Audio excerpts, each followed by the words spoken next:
Good afternoon, my brothers and sisters. This is the Roadrunner, straight out of Vegas, the Roadrunner Podcast. What's the worst movie I've ever seen in my lifetime?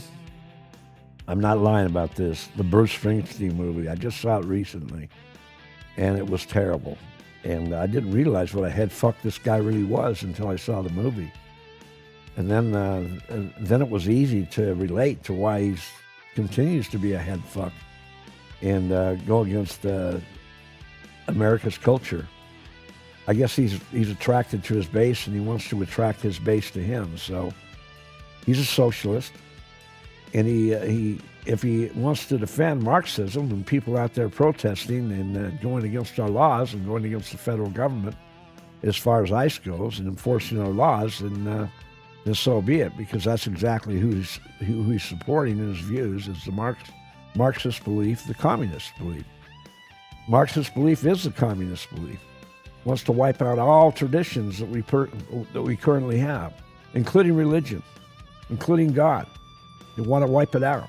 They want to wipe our thoughts out about God. They want to wipe every type of freedom thought that we have, every form of freedom that we're enjoying in America. They want to wipe it out, because anything that we don't agree with, as far as their ways go, they're going to knock us down in the dirt. It doesn't matter who. They're going to go after everybody that doesn't agree with what they want enacted. And what they want enacted is they want us to have no freedom. They want us to be true followers of their belief, which is to control everything.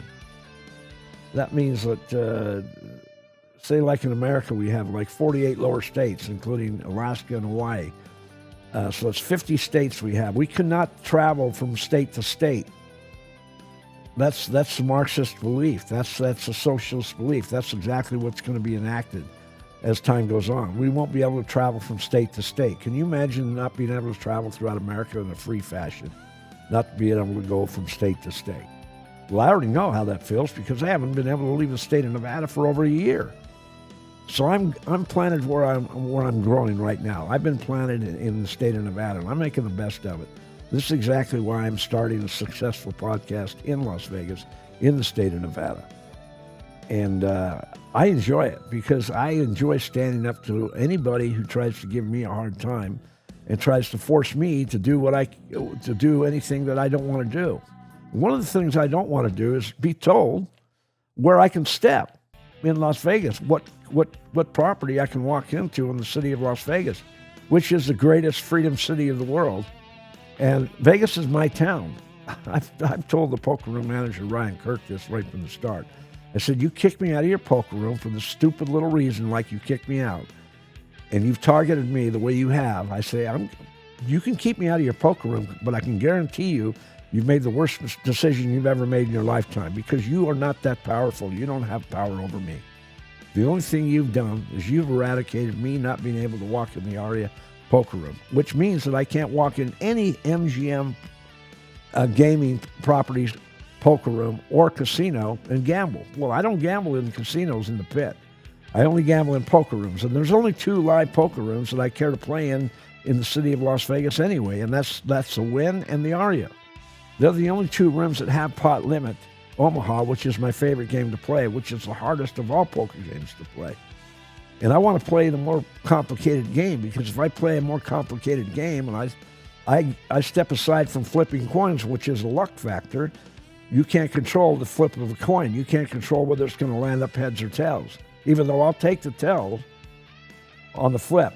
Every time I flip a coin with anybody for any kind of a bet, it doesn't matter if it's just a fun bet, I'll always take tails, because that head will just weigh just a little bit more on that coin, and I believe that 501 times out of 1,000 flips, it's going to land up a tail.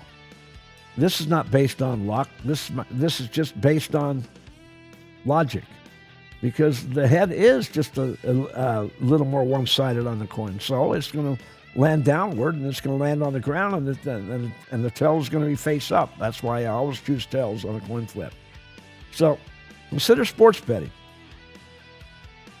This Ryan Kirk, told me I can no longer walk into the Aria poker room and play poker, and that's indefinitely. So he made a decision indefinitely right around New Year's Eve. That was his New Year's wish to me, because he's suffering from David Weber syndrome. That's obvious, because there's nobody in the entire planet that he would have kicked out of the room for that long of a period of time. I've been out of the room for 9 months because I talked back to the cage member who harassed me in the first place. This is why they have internal problems in the MGM, because they always want to step the problem aside from their internal management, wherever it may be, and they want to inflict it on the customer. That's how poorly run businesses are. It doesn't matter if it's a casino. It doesn't matter what it is. It could be anything. It could be any business in the world. But it just happens to be the casino business that I'm talking about right now. So that's the one I'm targeting, is the MGM. And the reason why I've targeted the MGM is because they fucked with me. They told me where I can walk and where I can't. All because the case member harassed me. And that's why I told Ryan Kirk, if you don't reinstate me, I'm going to expose you for who you really are. And I'm going to expose your casino that you represent for who they are also. Because I'm very knowledgeable about gambling. I'm the most knowledgeable person about gambling in America as far as I'm concerned. I've been a gambler my entire lifetime. I've been a gambler for 51 years. And I've made a living gambling my entire lifetime. Even when I was in the sex capsule business, I was gambling. So I have a gambler's mentality. And the greater edge you give yourself when you gamble, the better off you are. But what the sportsbook does is they'll take your bet. Say if you bet $20, you've got to put up $22 to win 20. They're taking 10% juice on your bet. So there you go. Say if $1 billion is bet with the sportsbook, with the MGM sportsbook, which is what they advertise on national television, they try to get you to conveniently bet the sportsbook, which is America's downfall. It's America's greatest downfall, is sports betting. It's caused more detriment to our society than you can imagine. And you're not gambling against the casino. All they're doing is charging you juice. That's why they're incorporating the convenience of sports betting, because all they want is your juice money. That's all they want. They want to collect the juice money from you every time you make a bet. They don't want to gamble. Casino wants a lockup. That's what casinos want. That's what they need. They need a lockup to overcome their expenses, because every time you walk in there, they got to pay the lighting, they got to pay for the carpeting that you're walking upon, they got to pay for maintenance, which is high as far as like the cleanup maintenance is extremely high in a casino. They want that casino to be spot, just on the top, spot clean. That's the way they run casinos. Because the cleaner the casino, the more relaxed the public's going to be when they're inside their establishment. And the more well-kept they think the casino is. But the public doesn't realize how bad and internally weak a casino is run. It's got leaks. And it's being robbed by its own members of the casino, especially in upper management.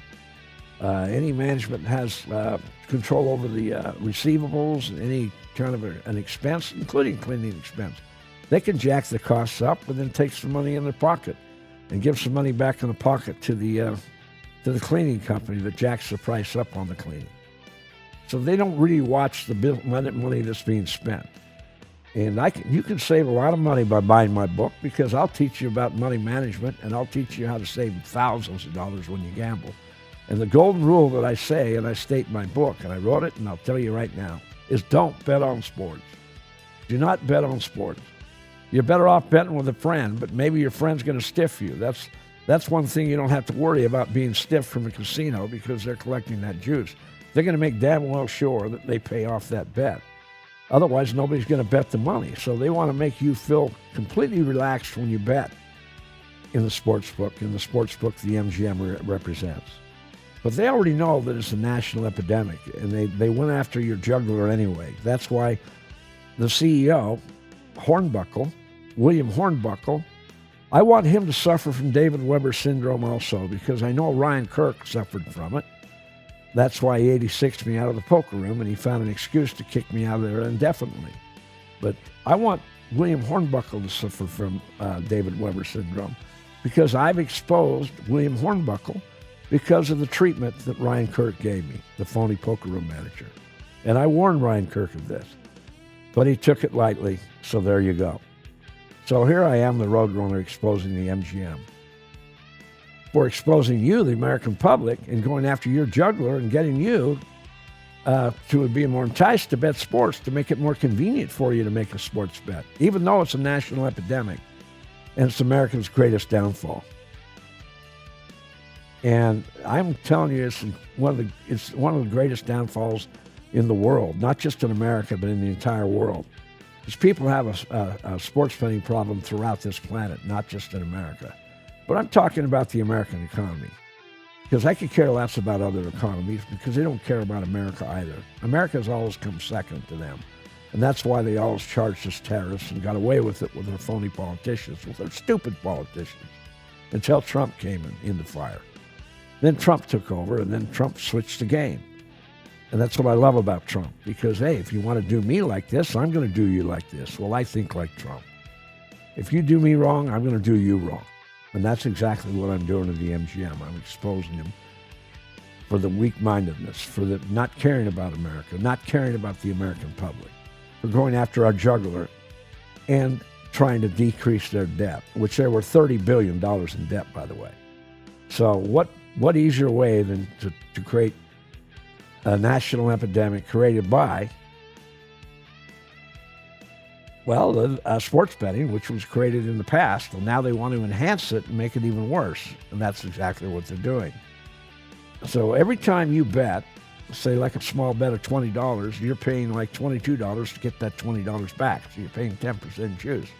So if you make a larger sports bet, you're paying more juice. So ordinary people don't just bet $20 on a sports bet. That's for somebody who's having a good time.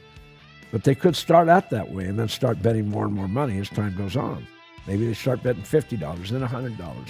Then they have to bet like 2 or 3 games each day. And then they have to bet 4 or 5 games every Sunday. And they have to bet every time they watch a sporting event.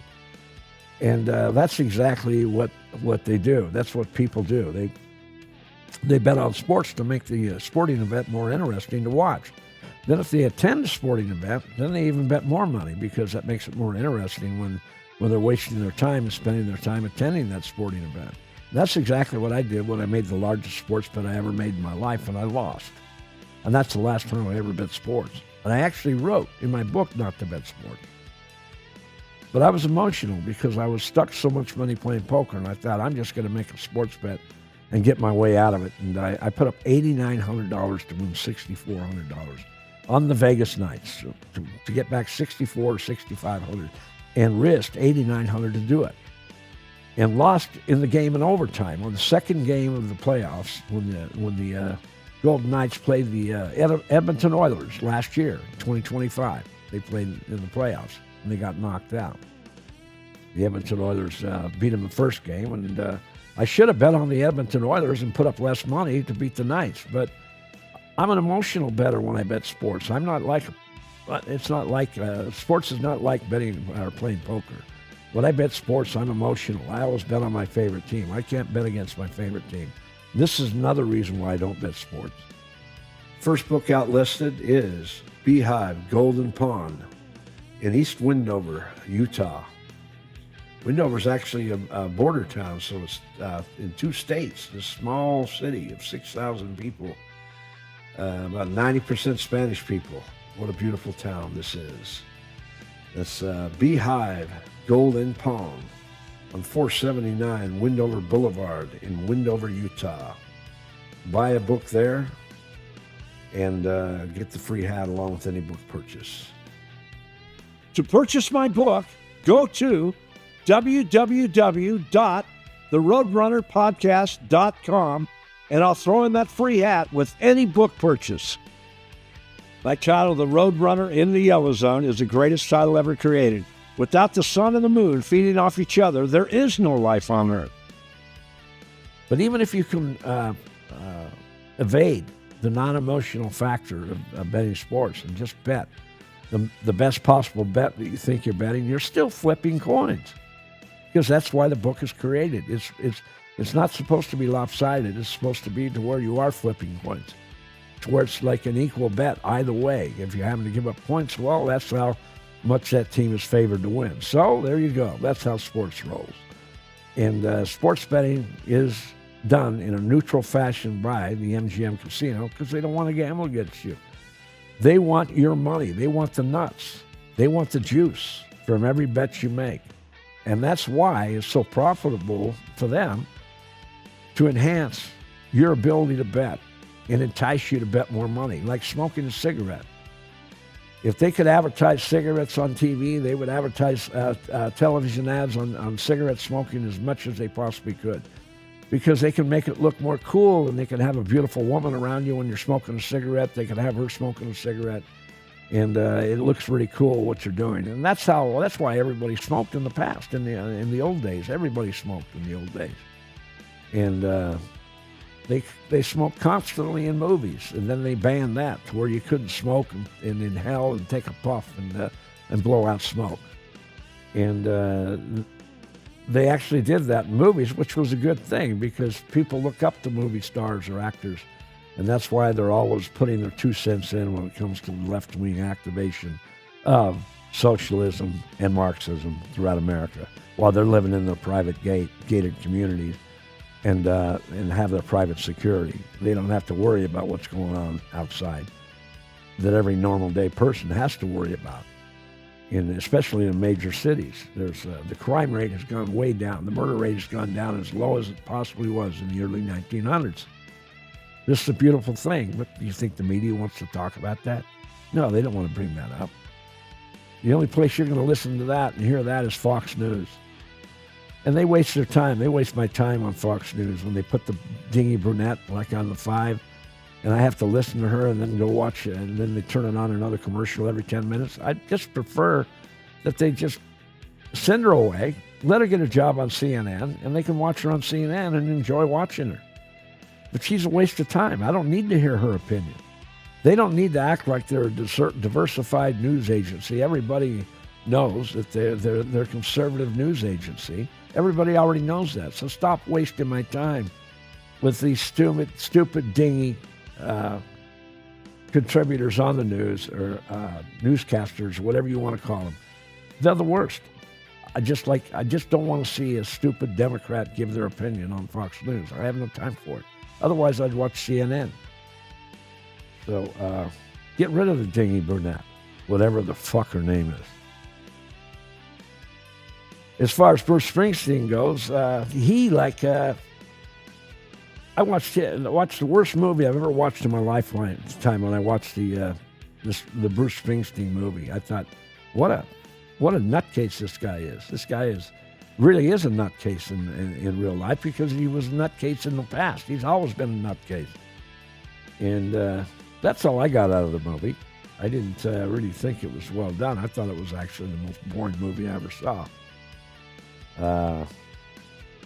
What's the name of that Bob Dylan movie, Ivan, that I saw recently? That was a great movie that I saw, the Bob Dylan movie, the story about Bob Dylan. That was a great movie.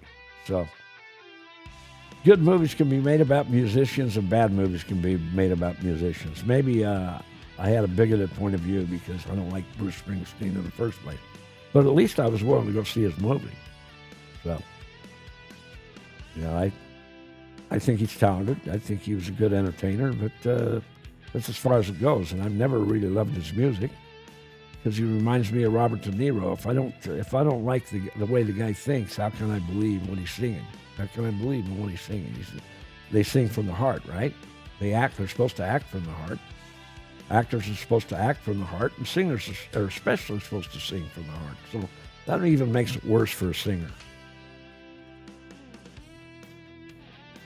Are you sure that's the name of it? A Complete Unknown? I don't think so, Ivan. I don't think that's the name of the movie. The new movie that was made with Bob Dylan. Anyway, getting back to Bruce Springsteen, he just came out with a recent song and he wants to crack down on ICE. Like these left-wing actors want to crack down on ICE and they want to give their opinions because they think they have a base that actually believes what they're going to say. And the base is like, a lot of them can't even afford to go to a movie. So there you go with that. These actors that say these things, you got Ed Norton that says, "Oh, let's put a national campaign against ICE. Let's commit ourselves to a national campaign." Oh, Edward Norton, who lives in a private gated property and has no worries about anybody breaking into his property because he's got his own private security. So I guess he obviously doesn't encounter any crime. So why does his opinion on crime in America mean anything or matter? Of course it doesn't matter. And of course his opinion doesn't matter because he doesn't live a real life as far as like everyday American goes. An everyday American is subjected to like crime, and some have lost their lives over it. And there's some mothers that have lost their daughters over it that have been raped by illegal aliens. And that's a sad case. But you don't ever see these left-wing activists ever talk about that. All they talk about is crack down on ICE, abolish ICE, crush ICE. ICE was appointed by the federal government. They didn't create the laws. We actually create the laws, the American people, by forcing the government to enforce our laws. That's exactly what's supposed to happen when we vote. They're supposed to enforce the laws that we vote for. There's some laws that are hidden that we don't know that we're voting for, and I'll give you an example of that in a minute. But regarding ICE, they were appointed by they're actually regulating the law that the federal government wants to enforce. And we voted as the American people to close our borders and to take the illegal aliens out of our country that broke our laws in the first place. And they're not these fighters for future businesses and making America grow, such as the illegals were, that never were illegal, but the immigrants were. I'd say the immigrants. I apologize, and they were not illegal when they came to America. They were immigrants, and they believed in what they were doing, and they followed the American dream. And they were searching for the American dream, and they were willing to work for it, and that's exactly what happened. And we had all kinds of races come in from Europe, that came in from Europe. And my ancestors came in from Europe also. So this is what made America roll in the beginning, in the early 1900s, and this is how we want to make America roll in the future. But it doesn't work like that. That's not why Biden brought in all the illegals. Biden brought in all the illegals to fuck our culture up. That's exactly why they were brought in. 7% of our population was increased. Our population base was increased 7%. 7% from 2020 to 2024 by enabling 22 million illegal immigrants to come and walk across our borders. That was a 7% increase, 7% increase in our population base, because there's currently about 335 million Americans. That's the population consensus as I know it. 335 million Americans in our entire country. 335 million people is our population base. That's not 335 million people that were born in America that came over here legally. That's the extra 22 million that walked across our borders and disrespected our laws. And added their walking through our border and over our border to their convenience, to their own convenience, which is having their hand out and getting as many free perks as they possibly could get. And that's exactly what happened when 22 million illegals came over here. They were not willing to put in the work like they were in the past. So that's what Biden wanted to do. He wanted to alter our culture. He wanted to change our culture and build a Democratic base. That's exactly what they wanted to do. And every time they're exported out, the Democratic base decreases in value. And that's what they don't want. So that's why they're fighting us every step of the way. That's why they're fighting the American people every step of the way, and what we voted for. And that's why they're whining. They can't accept the fact that we voted for this, and that Trump won the election over this, and Trump's enforcing what we voted for. They have to go against it because they're They're completely against our culture. They want to transform America. They want to change America. They don't care about us. They hate us. They hate people the conservative people. They hate conservative people so much that they're willing to stick up for illegals that have committed crimes, committed rape, have committed robberies, have committed assaults on the American people. They hate us much more than the people that are committing crimes. In fact, they actually love the people that are committing crimes. That's why they're out on the streets in Minneapolis and forcing ICE to walk away and stay away and get the fuck out. That's what they want. They want ICE to get out of Minneapolis, including every other Democratic-run city in America. They want them out. They don't want it. They don't want ICE to do anything that we voted for. They don't want ICE to enforce our laws, and they're willing to fight them every step of the way. And this is why this Alex Preddy that hopped on the train, that hopped on Tampon Tim Waltz's train and Jacob Frey's train, and they all hopped on the train. The second they're out there protesting, they're all riding that train. They're all riding on that train. But there's two people that got knocked on the caboose. And it's not Jacob Frey and it's not Tampon Tim Waltz that's going to get hurt. They're not going to get hurt. They're in the back. They're in the back lines. They're not taking any risk. All they're doing is just incorporating hate and chaos. But two people got knocked out of that train in the caboose, and those people are both dead because they wanted to be heroes for the movement that Tampon Tim and Jacob Frey are incorporating. Tampon Tim Waltz. And now he's not even running for governor because he knows he can't win. And he's got so much bad exposure by allowing so much fraud in the state of Minnesota that he's not even bothering running as governor. And he says, I'm not going to run for any political office in the future. Well, watch out for that. Because the same lady that is going to run for the governor of Minnesota, Amy Klobuchar, I think is her name, she's going to give up her Senate seat. She's going to give up her Senate seat, and she's going to offer it to Tampon Tim Waltz. So watch out for that. Don't ever believe anything he says. Whatever he says, don't think that's what he plans on in the future. He's going to twist it, and he's going to say, I have to serve. I have to give service, because one more Democrat in the Senate is like one less Republican in the Senate. That's going to be his analogy. And this is exactly why we have to knock the Democrats out of office, whatever office it is. It doesn't matter.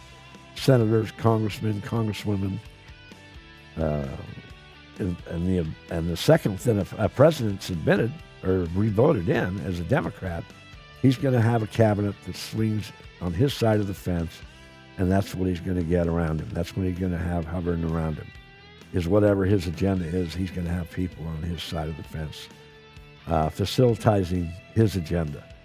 And that's exactly what Trump has. Trump has his cabinet members incorporating his agenda. And that's what we want. That's what we want a president to do. We want a president that be as fluent and as fluid as possible in energizing his agenda on the American people. And I don't look forward to a president being a her. I can't see any president that I could possibly see that can handle the responsibility of being the president of the United States that's running for the Democratic Party. I cannot see any one of them. Kamala Harris, I can see her going down in the tube. I can see her going down just like Gavin Newsom. I think both of them are full of shit, and they're both complete failures from the state of California. So if Uncle Newly, Gavin Newsom, which I call in my book Uncle Newly, if he runs for the President of the United States, I don't think he's going to make it. I think he exposed himself too much with the fires. I think that that train, The train's never been built. They spent $18 billion on it, and it's never even been built. But the fires, there's no excuse for this, for the fires, for not filling the hydrants with water and not filling the reservoirs with water. There's no excuse for that. And if he can't handle that responsibility, how can he possibly run America? So, knee pad Newley. You're going to go right down the shitter if you run for, President of the United States. You suck. You're the worst. And people in California don't even like you anymore. So what else can I say? I can say this, that the politics is basically pay me money and I'll vote the way you want me to vote. That's the way politicians are. That's the way greedy politicians have been. Kevin McCarthy. It was great that he was he was kicked out of the being the leader of the House Speaker for the Congress. He was the House Speaker for Congress, and then he was kicked out of the Congress. He basically resigned, but they didn't want him there anymore. When he was the only leader that was ever kicked out and given the boot. You know, he's such a greedy bastard. None of the Republicans believed in him because they knew that he was a weak-minded Republican, and he actually had a Democratic roommate, so he was a Democrat in disguise. He was he was an on-the-take politician. He received $2.2 million from Big Pharma in donations, and I hate any politician that receives donations from Big Pharma, because Big Pharma is the reason why I'm in the double jeopardy situation that I'm in today. All I did was saved Americans' lives. That's all I did, was kept men and women from having heart attacks. And now they want to take me to court. They indicted me for wholesaling sex capsules because I'm not a pharmacist. Well, I was in the sex capsule business for a lot of years. They knew about me for a long time, believe me. They knew about me in 2018 when they confiscated sex capsules from me at the JFK airport. In 2018, they took a couple 100,000 sex capsules from me at that moment in time. And I didn't sit in the background. I stepped forward. I contacted both Customs and the FDA. Said I wanted my sex capsules back. And I wrote 2 petitions to get my sex capsules back. However, I never did get them back, but I exposed myself. And I spoke my wisdom, and I wrote 2 separate 40-page petitions to exemplify my wisdom on sex capsules. And even though I didn't get my sex capsules back, I still stood up to them my own way. And that's what I do. I stand up for what I believe in. Now, imagine me being in a small town, and there's no business in that small town, no form of entertainment whatsoever. There's only one casino in that town.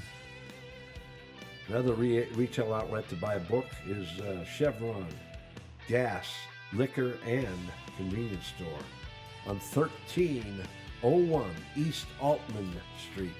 There's 2 Chevron stations. Make sure you get the right one. That's Chevron Liquor, Gas, and Convenience Store on 1301 East Altman Street in Ely, Nevada.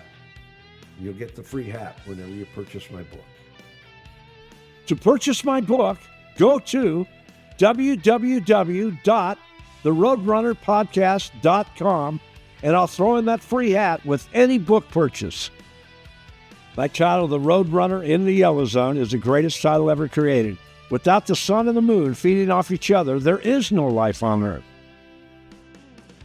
Then all of a sudden, some scumbag from I go in and I gamble in the pit or whatever, because they don't even have a poker room, so I'm just gambling in the pit. I'm playing blackjack or craps or playing slot machines. So I go up to the cage and cash out, and a cage member says to me, with the little bit of money that I hand to him, I put down on the counter to be cashed out, for him to give me back cash.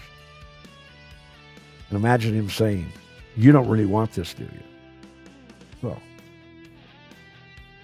if the cage member said that to the wrong person, which he did to me, because I happen to be the most outspoken person that I've ever known in my lifetime, and he made that comment to me, of course I'm going to say something back, and I called him out. But I was kicked out. Do you think they ever Did anything to the cage member for making that comment, for harassing me in the first place? Of course not. Because as I said, Ryan Kirk suffers from David Weber syndrome. The poker room manager, Ryan Kirk, couldn't overcome that. So he found a viable excuse in the back of his mind to kick me out. And then kicked me out for like 9 months. And then I tried to get back after 9 months, tried to get back in the poker room after 9 months. And then he gave me a New Year's wish and said, "You're kicked out indefinitely." That was his New Year's wish to me. And I warned him. I told him, I said, if you make a rash decision and try to tell me that I can't go play Pot Limit Omaha in my favorite poker room in Vegas, and I'm a poker champion, I'm a champion poker player, and I've played poker throughout America my entire lifetime, and I don't walk in a casino for any form of entertainment other than seeing a live show occasionally, or going in a restaurant to eat some fine food, or to play poker. I don't gamble at any other game in a casino. So if he kicked me out of one of the two best poker rooms in Vegas, two high-limit rooms, because that's what I like to do, is I like to play high limit. I don't play low limit. If he kicked me out of one of the two rooms out of 200 casinos in Vegas, there's only two live poker rooms that I even want to waste my time or spend my time playing in. So that's 200 out of two out of 200 casinos. If he kicked me out of one of those poker rooms, that only leaves me one other poker room to play live poker in. That's a win. And I can tell you something about the win later on if I have to and I'm forced to, but I will if I'm forced to. But imagine me being in a small town, and that casino's the only business in that town, and I was kicked out of that casino. I wasn't able to walk in. But I really hadn't done anything seriously wrong. All I did was I got harassed by a cage member, and then I harassed him back. Does that sound justifiable to you to be kicked out of a poker room or out of a casino for life, indefinitely?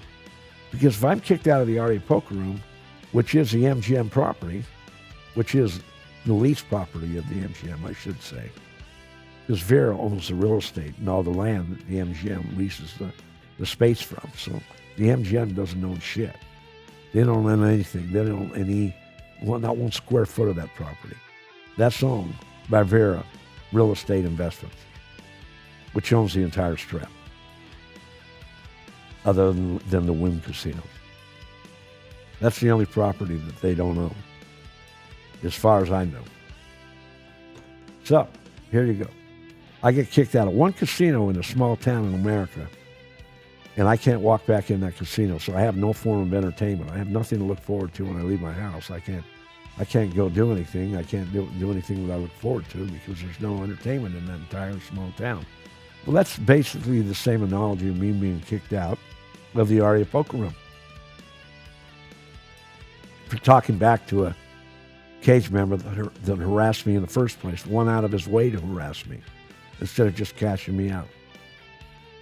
Chose a moment to go after an outspoken person. Maybe he didn't know I was as outspoken as I am. But even if he didn't, he definitely made a mistake because he shouldn't have harassed me in the first place, whether I was outspoken or not. I don't have the nature to take bullshit from people. I don't.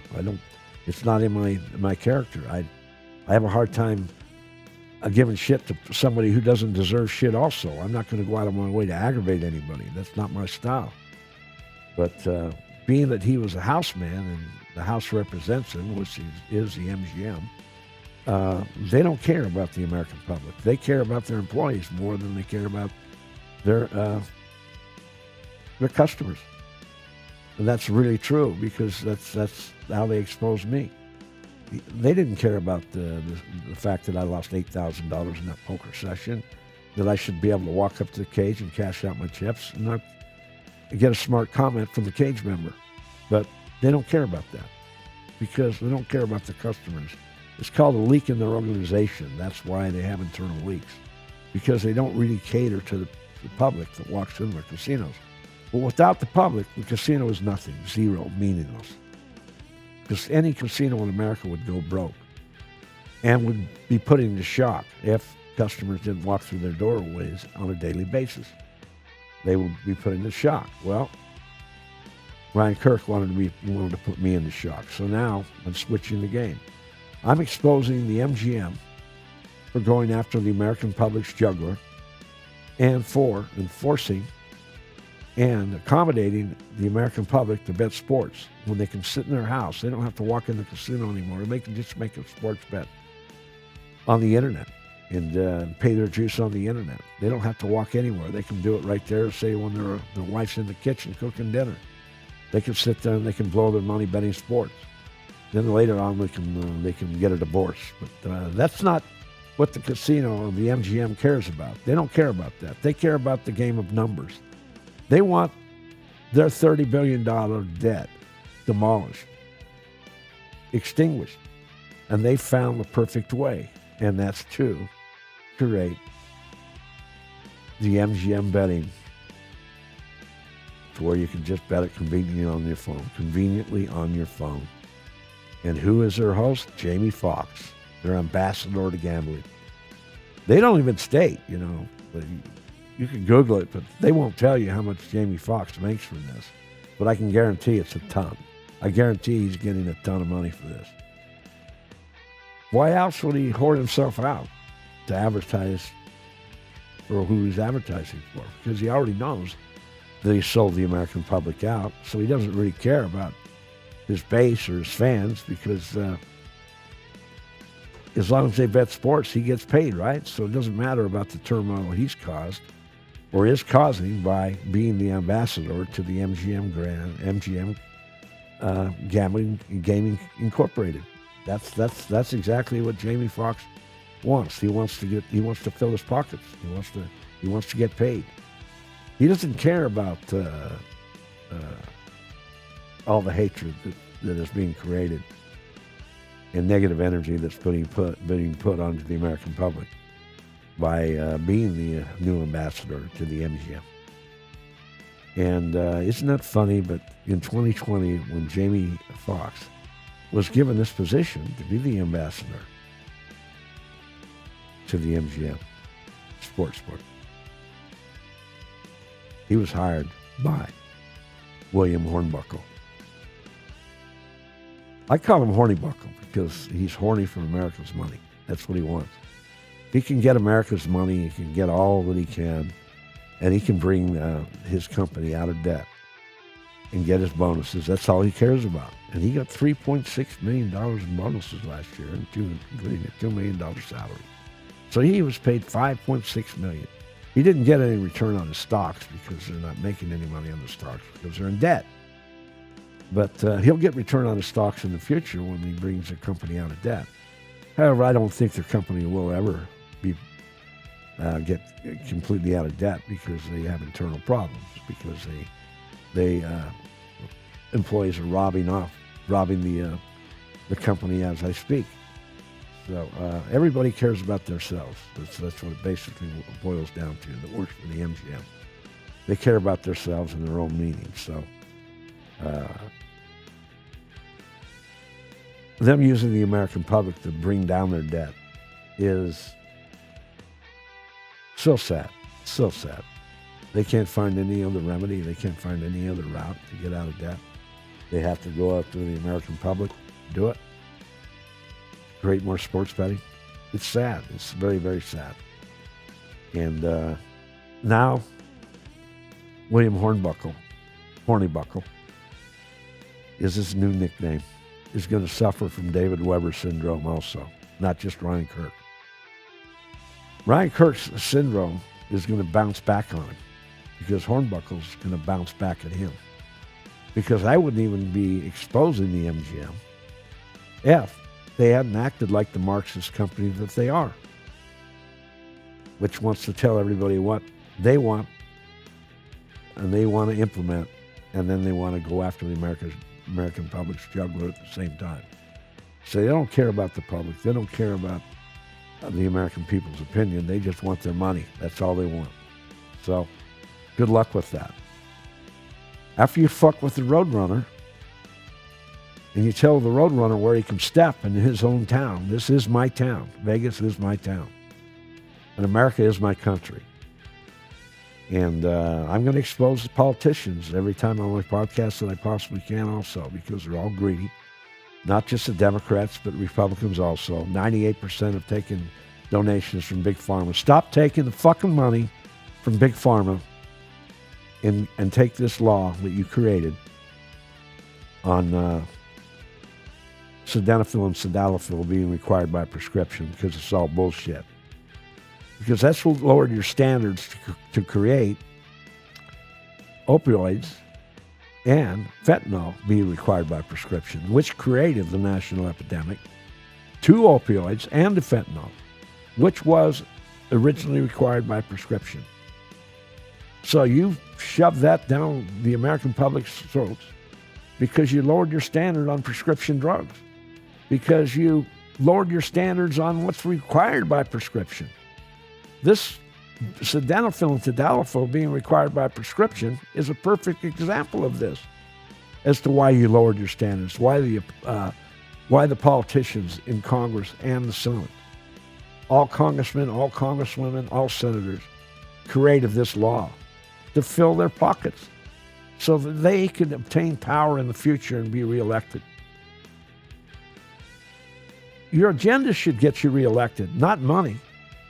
And this is why the Democratic Party, their agenda is so sadly inappropriate. It's just, they have no agenda to go by. They have to lie their way into office. They have to lie on TV ads, on radio ads. They have to lie every way possible they can and twist the truth. And that's exactly what they're doing right now, because they want power.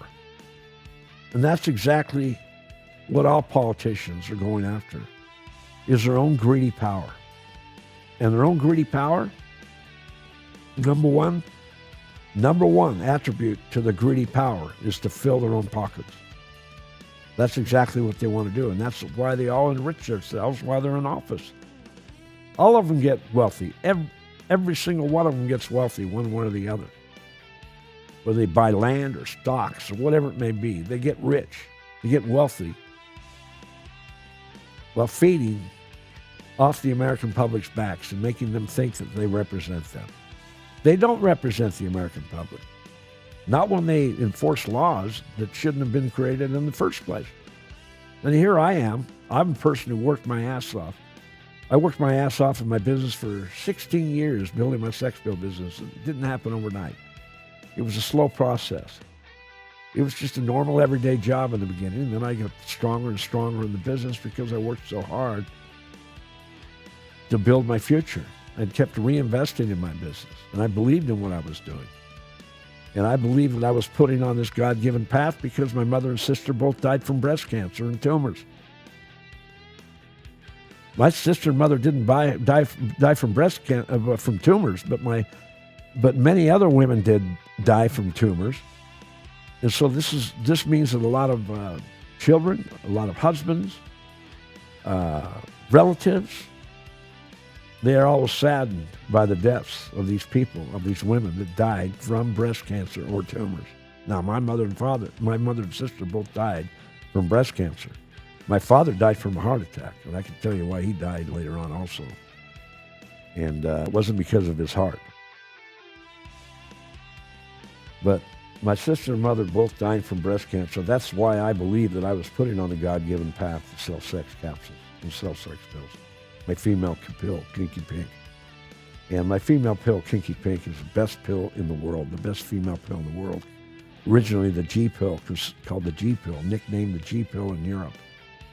Once was sold under a different label name called G Female in the UK, which was the number one seller for decades throughout the entire UK, throughout Scotland, Ireland, and England.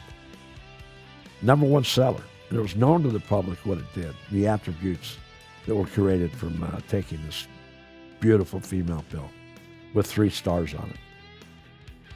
I had the 3 stars molded on it. When Abdullah had the pill made, I demanded that the 3 stars be put on the pill, and also asked Abdullah to have the factory make the exact recipe they could from the old recipe from Guangzhou, China.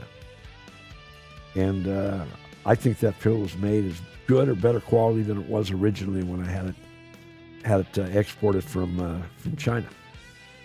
And I'm so glad that I carried that pill when I was in the sex capsule business, because that was a real true motivator for me to stay in the business, to be enlightened, to do what I did, and to be so motivated, so highly motivated.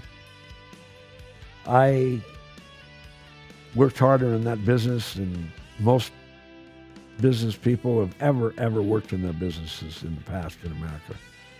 I worked as hard as the hardest working person there is. I worked until 10 o'clock at night, until I couldn't sell anymore. I wouldn't quit selling at 5 or 6 o'clock. I'd go out there and take care of the stores like until 10 o'clock at night. Maybe I didn't start until 10 o'clock in the morning or even noon, but I still put in my 10 hours or 12 hours. And I enjoyed having my weekends off. That's what I liked about being in business, and I enjoyed that. You don't have that beautiful anecdote as a gambler. Usually you're spending more hours working as a gambler on weekends because that's when the action is better. So I always learned to work hard on weekends and not work so hard on weekdays. But I worked hard on weekdays also because I loved what I did. But in the sex capsule business, I only worked on weekdays. I didn't work on weekends, and I enjoyed that moment because I worked hard on the weekdays. And now here I am. I'm going to fight them in court. They're going to try to hang a noose around my head and say, okay, you're guilty of this, you're guilty of that. Well, the guilty party is the politicians that created the law in the first place. Federal government is only enforcing the laws. So, federal government, I got nothing against you. I just don't like the greedy politicians that gave you the phony laws in the first place.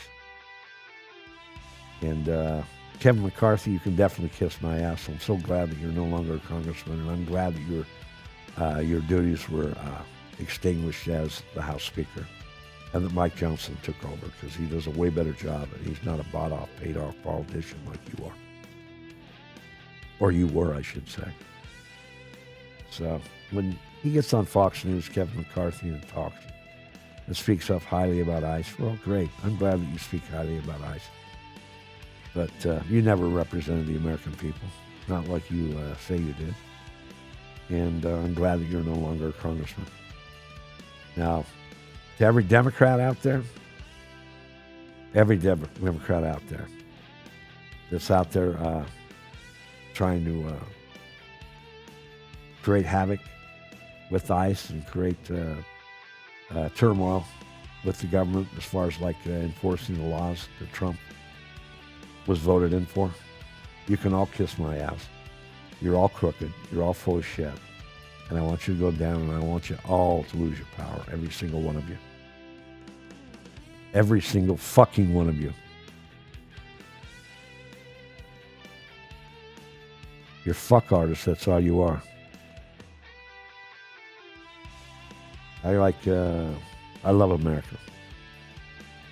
I love America as much as any person out there. And I love Trump. I think he's the greatest president we've ever had. But I also believe that Trump is like given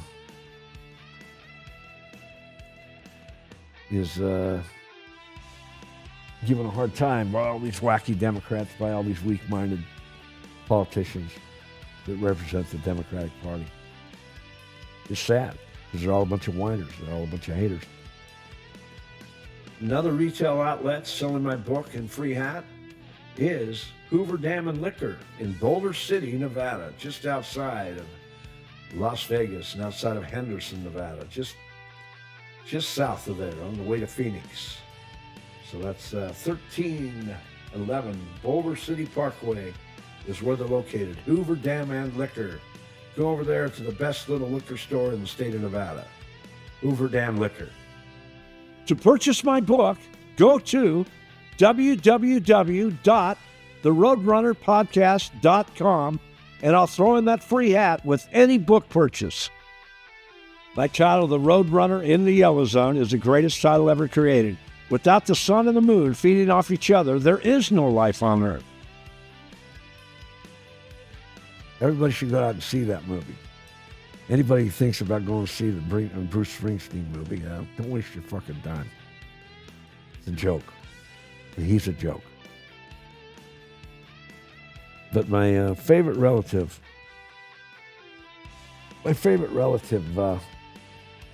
that was like not directly my relative. He was his adopted brother to my wife, Janice Wells. He was adopted 2 years before she was born. They adopted him. His name was Ron Wells. He was a great guy. I loved him. He was great. Even though when I got his sister pregnant, he was still on my side of the fence. He never gave me a hard time. He remained my friend until the day he died. He OD'd on pills. He never woke back up from his sleep. He took one too many pills and didn't wake up. That's what happens to somebody who gets hooked on pills. Went to rehab half a dozen times, but rehab doesn't do any good for anybody. He was a great guy, and I have nothing but good things to say about Ron Wells. He was a hard worker also. He was very strong for his size. And he was he's good at throwing snowballs also. We used to throw snowballs at cars. And then when we'd hit the car with a snowball, we'd run down the alley and disappear. And the car would have a hard time finding us. But we enjoyed partying together, drinking together, having a good time. We never really chased women together because he knew his sister liked me, and I didn't do that, when I was around him. But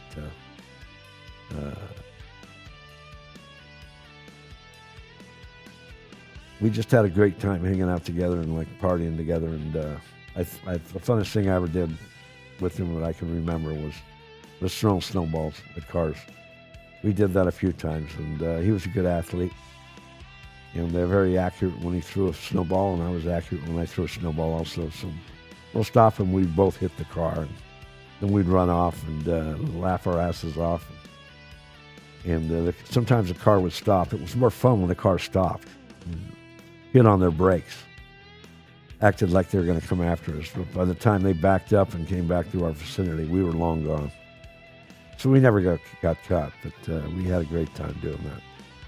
That was one of the funnest things you can do in Utah. It was playing in the snow, and that was one of the funnest things to do in the snow was throw snowballs at cars. So nobody got hurt.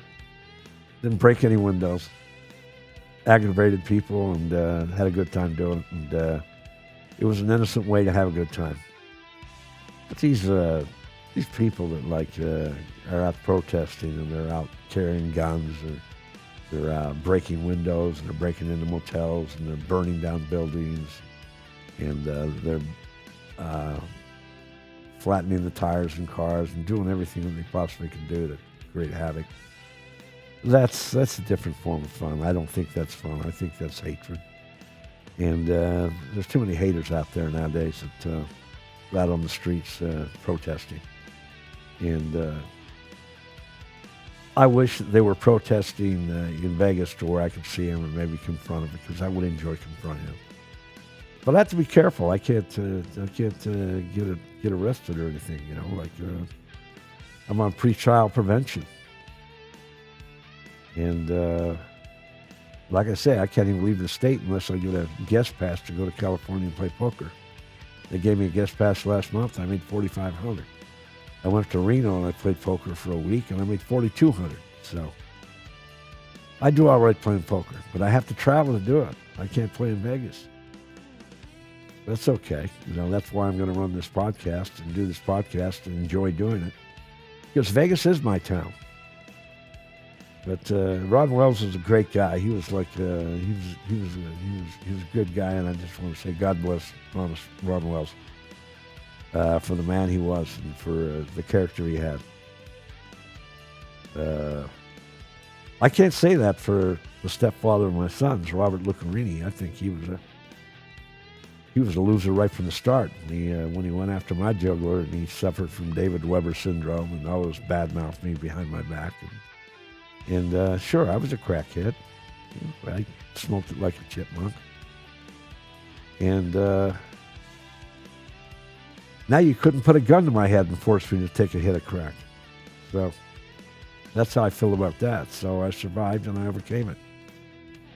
And I only overcame it because of one reason, the power of God. I put God in my heart, and that's how I was able to overcome it. There's no rehab that can possibly compare to the power of God. So anybody who has a drug problem out there, just stop chasing those drugs. Stop wasting your time with those drugs. Because imagine all the money you waste on that drug, how much money you can save and put in your pocket. And saving money is making money. That's part of money management. That's part of what I wrote about, is saving money is making money. And I will save you a lot of money in your lifetime if you read and listen. Because there's no drug out there that's worth any money in the first place, including marijuana, which is way overrated now because marijuana is all filled with chemicals now. It's not like it used to be when it was outdoor weed and grown slowly but surely, and it was more enjoyable to smoke, and the THC effect was so much greater and longer lasting. Indoor weed doesn't have a great THC effect, long-lasting effect regarding THC. It's a shorter effect. It's smoking chemicals because they want to create as many crops as possible so they can make the abundant amount they possibly can make off of marijuana growth. The dispensaries, they're all paying taxes, and you're paying taxes when you buy it, so the federal government's getting a piece of it. And it wouldn't even be legal unless they were getting a piece of it anyway. That's how the government operates. That's how the government works. That's why sex capsules are sold over the shelves, and every state collects their taxes. And sex capsules are sold in this $1 million retail industry. But getting back to my son's stepfather, Robert Lucarini, here's a guy who wanted to act like a big shot. He was like a successful attorney, and then he got hooked on the pills. Then he got knocked off the O.J. Simpson case, and ended up ODing in a weekly in Las Vegas. Because he was such a hater, he learned to hate himself. That's why it's good not to hate people. It's good to just get back at them your own way, and do it constructively. So, hey, I can't do anything to Ryan Kirk. I mean, he's got a strong position, right, in the ARIA. He's the poker room director, but he just thought he was messing with a nobody, just like my lawyers thought they were messing with a nobody. So why not? Why not kick me out of the room? Why not? He enjoyed doing it. He felt more power from doing it, so he got away with it. And now I'm enjoying my moment of exposing the MGM, the company he works for. And I hope it gets to William Hornbuckle, and Hornbuckle suffers from David Weber syndrome also, because I really wouldn't have got out of my way to expose the MGM if they hadn't fucked with me originally. Hornbuckle never knew about me when Ryan Kirk kicked me out of the room and gave him the indefinite 86. He didn't know about me, but he will know about me. Eventually he will know. And that I enjoy. I enjoy him knowing that I've exposed the MGM for his greedy ways and for how he sold out the American public, and he doesn't care about America like Trump cares about America. Because Trump didn't become elected as president so he could get richer. Trump became president because he loves America and he loves the American people. I love the American people also. But I don't love Tampon Tim Walz or Jacob Frey. In fact, I hate him.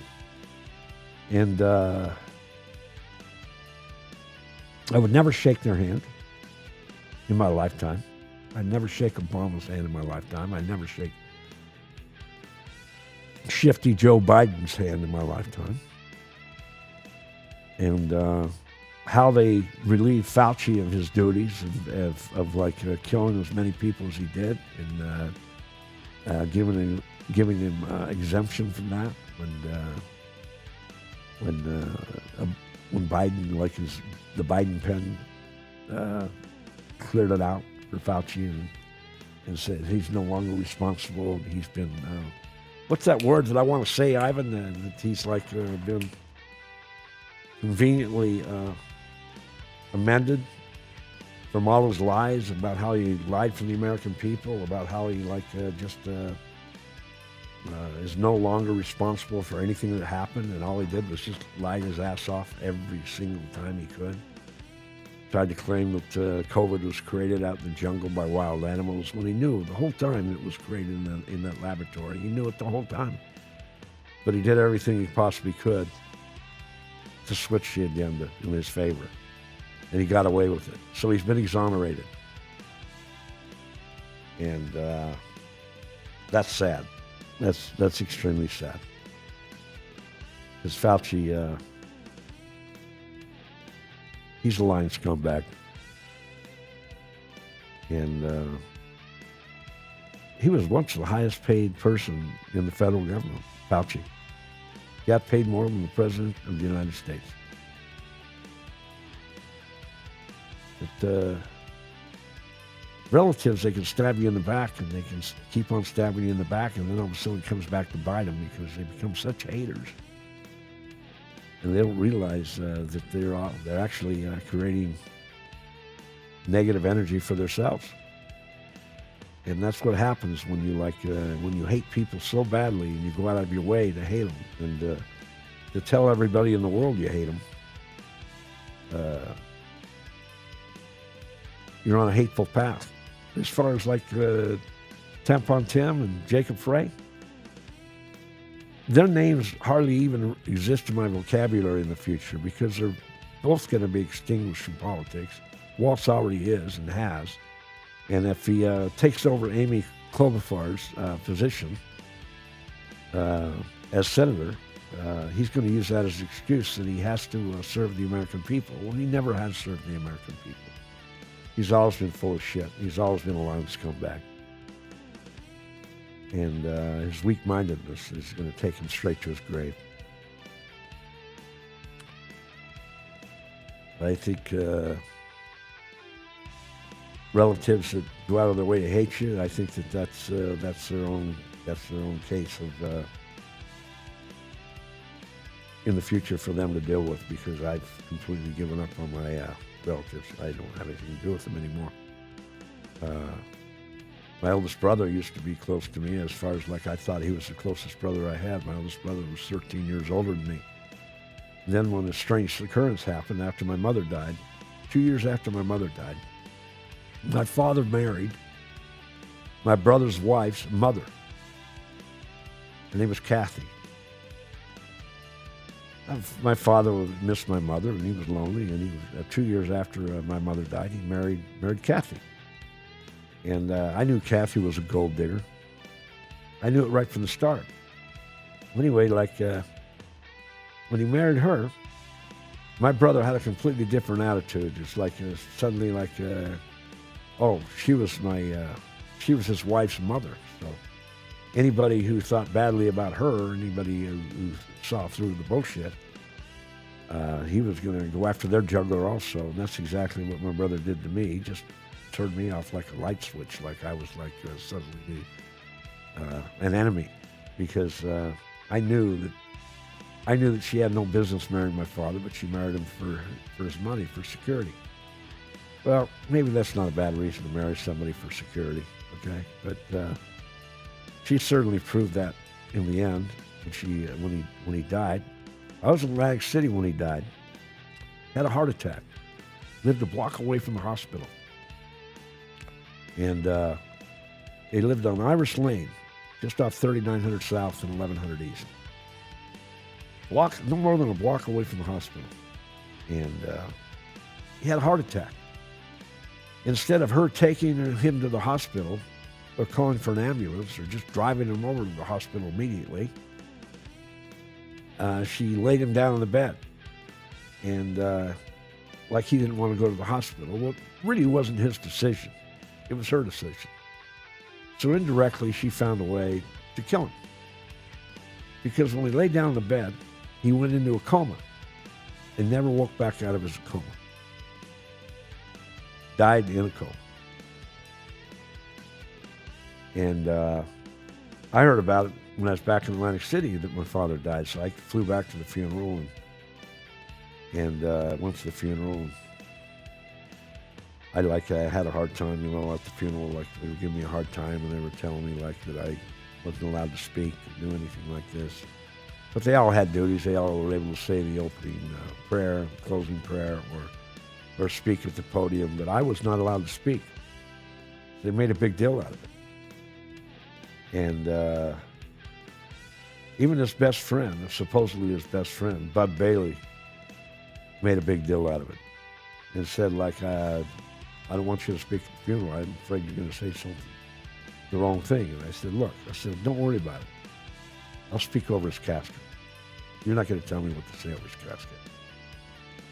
So that's what I did. I just sat there and watched everybody give their little speech and prayer or whatever, and rolled it off, and went and spoke over his casket, and contradicted everything everybody pretty much said at the funeral, which was, my father always told me, you can't buy your way into heaven. You can't buy your way out of hell, and you can't buy your way into heaven. So you can't pay off God. And he always taught me that God is in nature. God is in nature. God is nature all around us.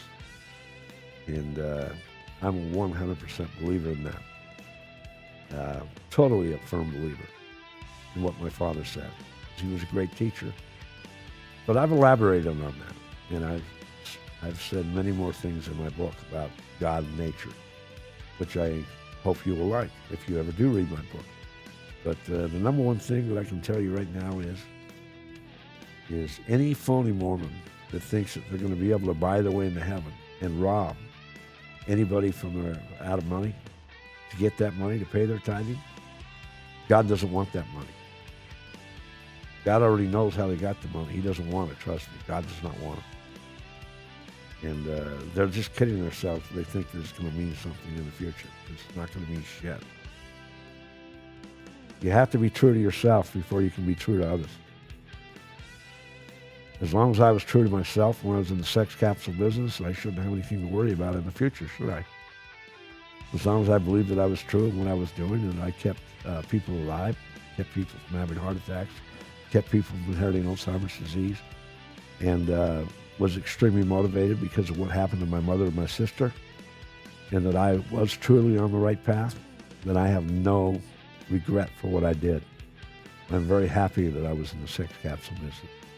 So whatever they want to try to shove down my throat, in the end, I'm going straight back to Washington, D.C., and I'm going to clean this law off the books. I'm going to do my best. I'm going to do the best I possibly can to meet RFK, to meet somebody in Trump's cabinet, to meet politicians, to remind them never to accept donations from Big Pharma, which I'm reminding politicians right now at this particular moment. Don't accept donations from Big Pharma, because you got the Roadrunner on your ass. I am on your ass. I am on your ass. I am on your ass, Hornbuckle. I am on your ass, Ryan Kirk. I am on your ass, every one of you, for thinking that you can sell the American public out and make America's downfall even greater on sports betting, or make America's downfall even greater when it comes to exposing them to the wrong drug, to the wrong prescription drug, such as opioids, such as fentanyl, which was created in prescription form to become a national epidemic. So you've already lowered your guard with me. And I've got my guard up, believe me. And that's why I enjoy this podcast, is because I'm extremely glad that I can enjoy being as outspoken as I am, because I was born to stand up for what I believe in and stand against those who have stabbed me in the back. And that includes my family. You're some of the worst backstabbers there are. Politics didn't bring me and you together. It didn't bring you and I even closer to each other. It brought us farther apart, because you can't stand the fact that I am stronger than you when it comes to my belief in Trump. You don't like that, because you are suffering from David Weber syndrome also. I am the black sheep. I am the black sheep on this planet in America that's that stands up against the people that think they can push certain people around, including me. You can't push me around because I am a believer. I believe in what I'm doing. I believe in what I've done, and I believe in what I'm doing in the future. And I will expose the MGM every way that I possibly can. Because you had no right to tell me I can't play poker when I'm a champion poker player and play pot limit Omaha in my home court. If I've got to go to California to play poker, so be it. I'll get a house. I'll buy a house in California. I'll run my podcast in Vegas. You cannot keep me out of this town. You cannot keep me from hitting the bullseye, which is my life podcast. I can play poker. I can make money playing poker anywhere. You want to inconvenience my life, I've just inconvenienced yours. And that's what I enjoy. I enjoy standing up to my enemies, to the people that think that I am weak enough to take their shit in the first place. I'm far from weak. I am the real deal. I am the Roadrunner. And that goes for all you truck drivers out there. You're all Roadrunners also. That goes for all you farmers and ranchers out there. You're all Roadrunners also. Because I don't care if you're driving your tractor on your property. I don't care if you're riding your horse on your land. You're a believer, and that's what I believe in. I believe in everything you believe in. And I'm 100% behind you and have your back. Fuck the Democrats for trying to extinguish your ability to make a living in the first place. Fuck them all. Next time you go to California, look forward to lower gas prices. Like I said, I just paid $3.25 for a gallon of gas in L.A. Not bad. When it used to sell for $5 a gallon. That's 1/3 of the price. It's gone down. And it's going to continue to go down, thanks to Trump. Take your car to Zach Hall's Urban Auto Works on 1010 North Stephanie Street, Suite 1A. I can guarantee it'll be the best mechanical work that will ever be done on your car. It's a personalized job for them. It's not a game of numbers. They're conscientious on anything they do. That includes oil changes, fluid flushes, alignments, brakes. Any kind of diagnostic work that needs to be done, they specialize in, and they do all types of engine work, top of the line. Take your car to Zach Hall's Urban Auto Works on 1010 North Stephanie Street, Suite 1A in Henderson, Nevada, straight out of Vegas. Anywhere in Las Vegas you live, take your car there. You can't go wrong. You can't miss. To purchase my book, go to www.theroadrunnerpodcast.com, and I'll throw in that free hat with any book purchase.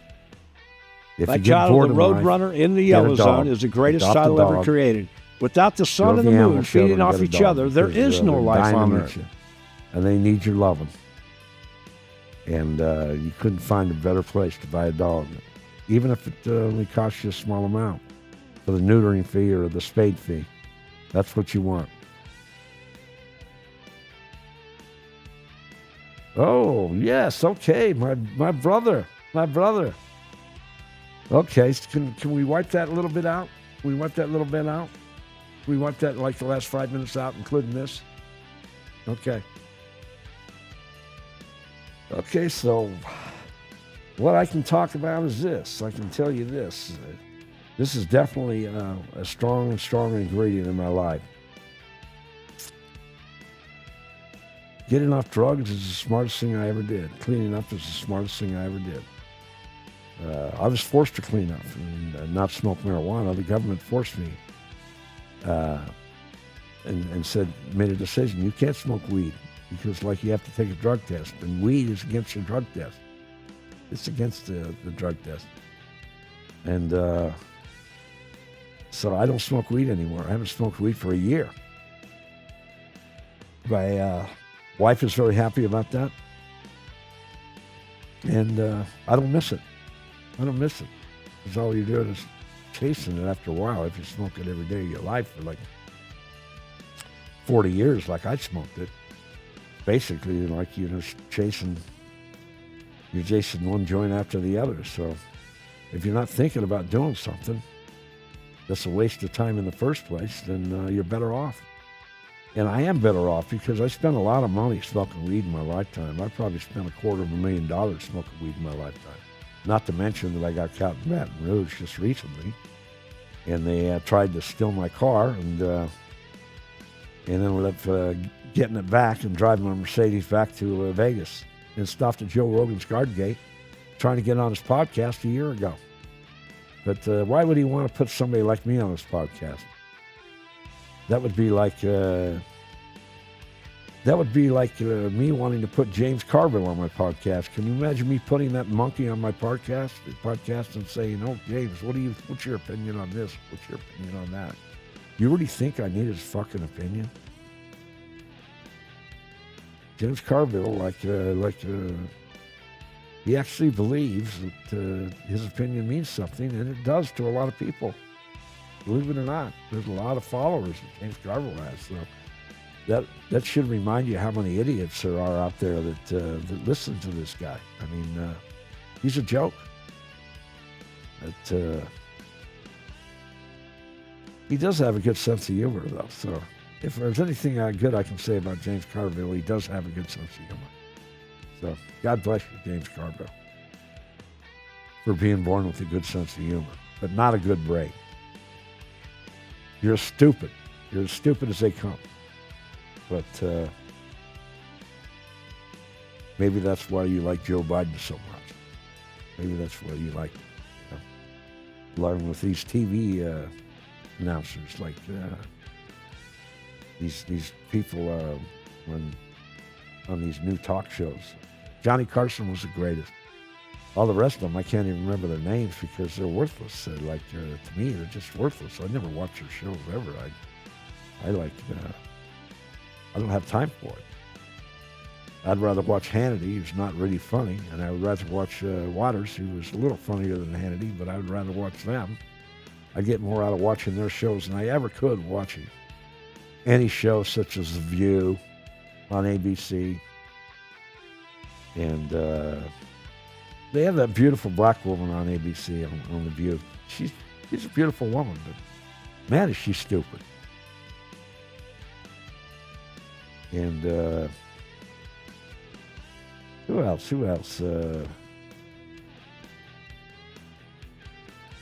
I used to like the old TV announcer. I used to like him out of New York. The redheaded guy. What was his name, Ivan? What was the redheaded TV announcer's name? He was a good announcer. He was funny. Huh? What's his name? Who? Conan O'Brien. Yeah, he was good. There was somebody before him, before Conan O'Brien. There was somebody back in the day before Conan O'Brien. But Conan O'Brien was good.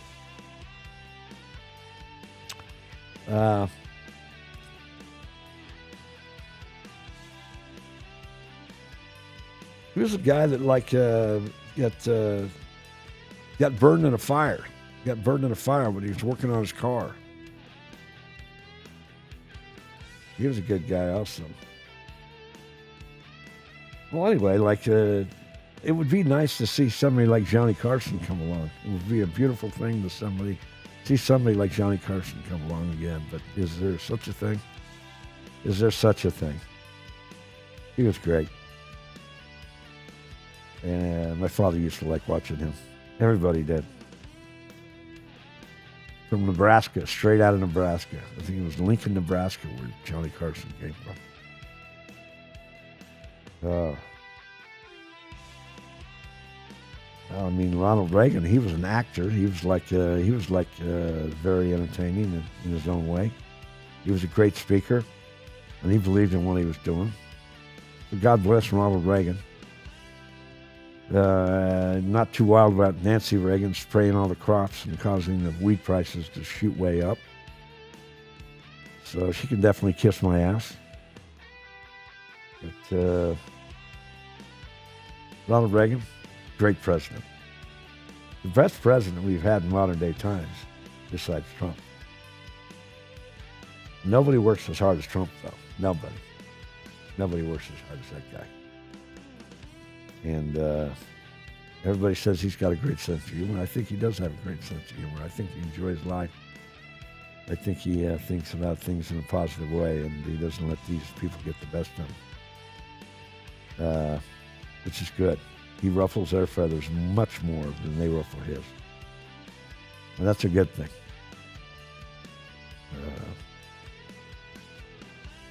Sports betting, getting back to sports betting is like competing. So if you can find a different form of competing than betting sports, I think this is a good thing. I think that you found something constructive and positive in your life.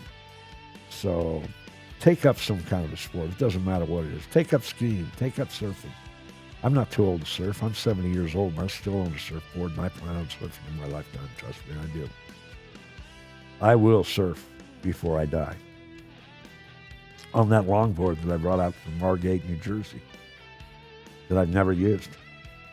And I've got a wetsuit that I probably gained some weight, but I'll lose it back so I can fit into that wetsuit. I go to the gym. My aspiration is going to the gym every day, 5 days a week at least. So that's a good thing. Working out in the gym is good. It keeps me rejuvenated, and that's important to me because I have certain responsibilities. I'm married to a woman half my age. I can't be a bum. I can't act like a bum because I'm pumped up and I'm lucky enough to be around a beautiful woman. Well, she wouldn't have married me if I was broke. And let's be obvious. I mean, no woman wants anything to do with an old, broke down man.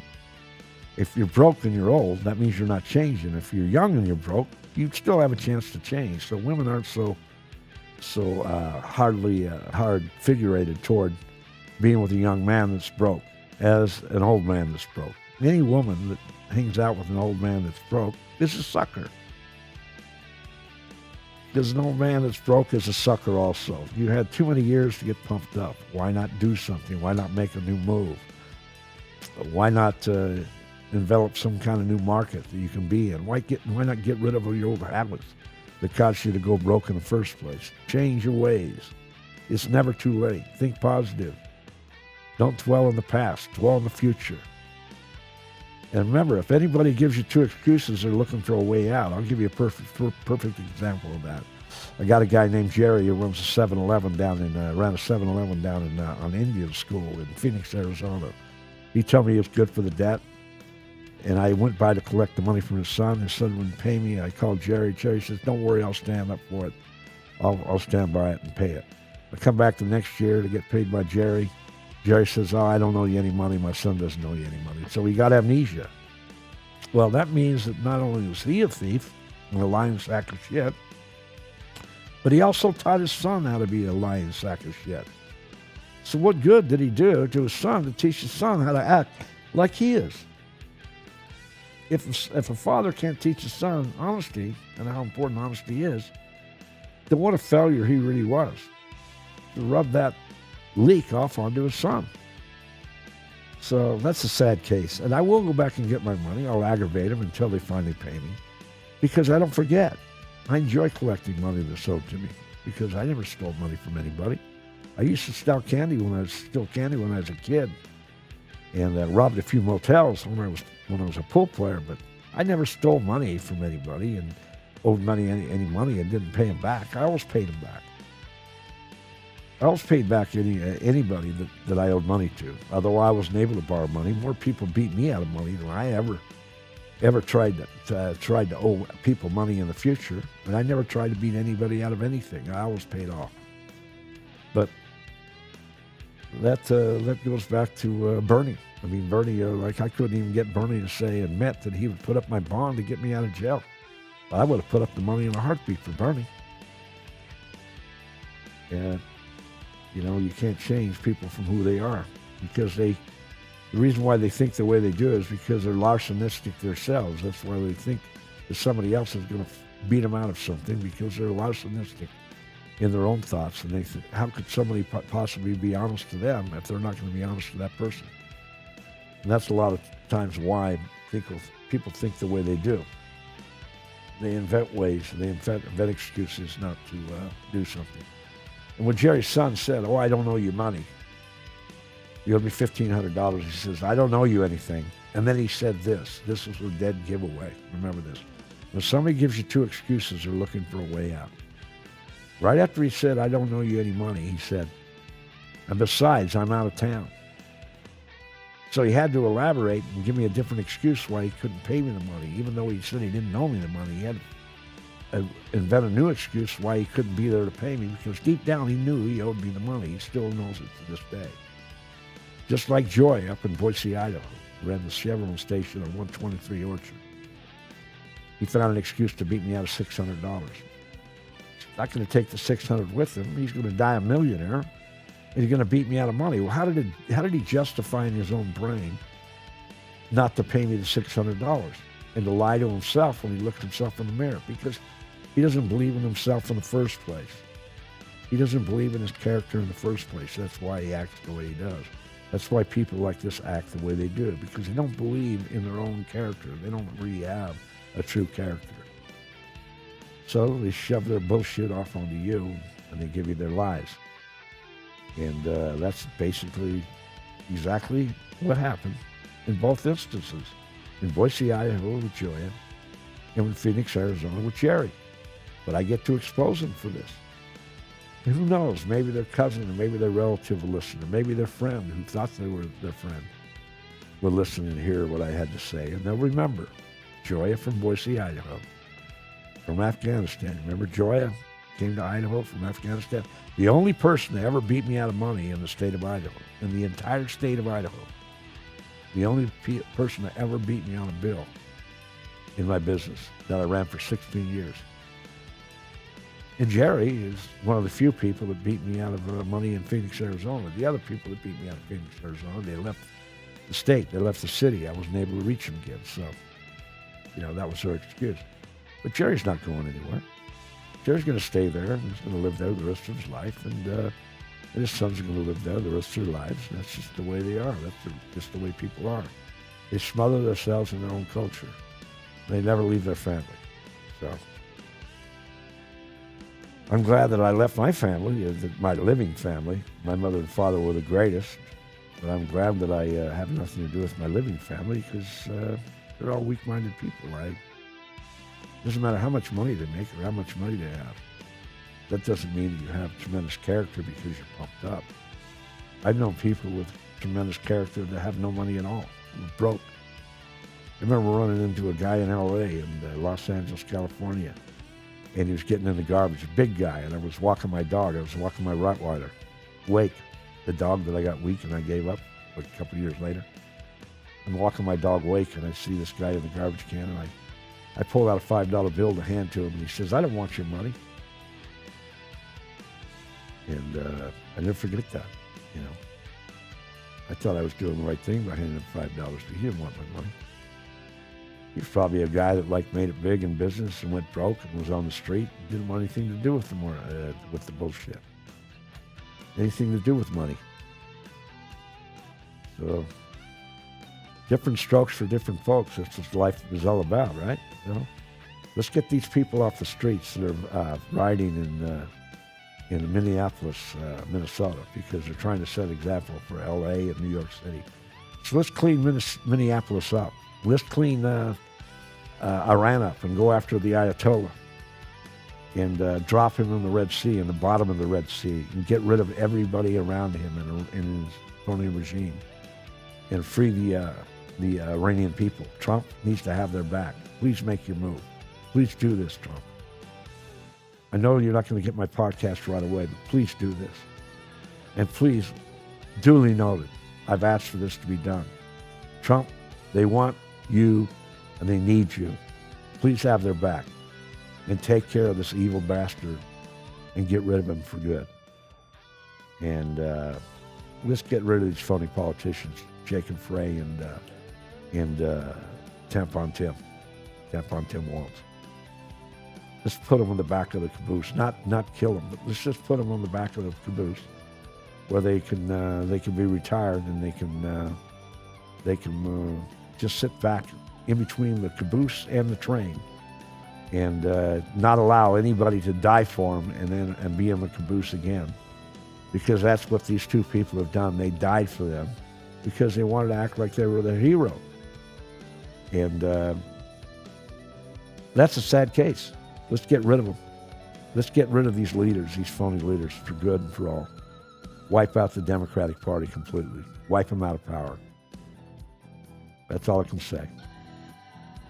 Take care. And if I never tell you anything again on this podcast and suggest anything else, please, if you get bored in life, get a dog. Adopt a dog from an animal shelter. And it doesn't matter if you get a Heinz 57 or a purebred. They're all good. All dogs are straight from God. And they all have a heart. And their heart beats for you. So make your heart beat for them. And go adopt a dog. Till then, take care. This is Roadrunner, straight out of Vegas. The Roadrunner Podcast.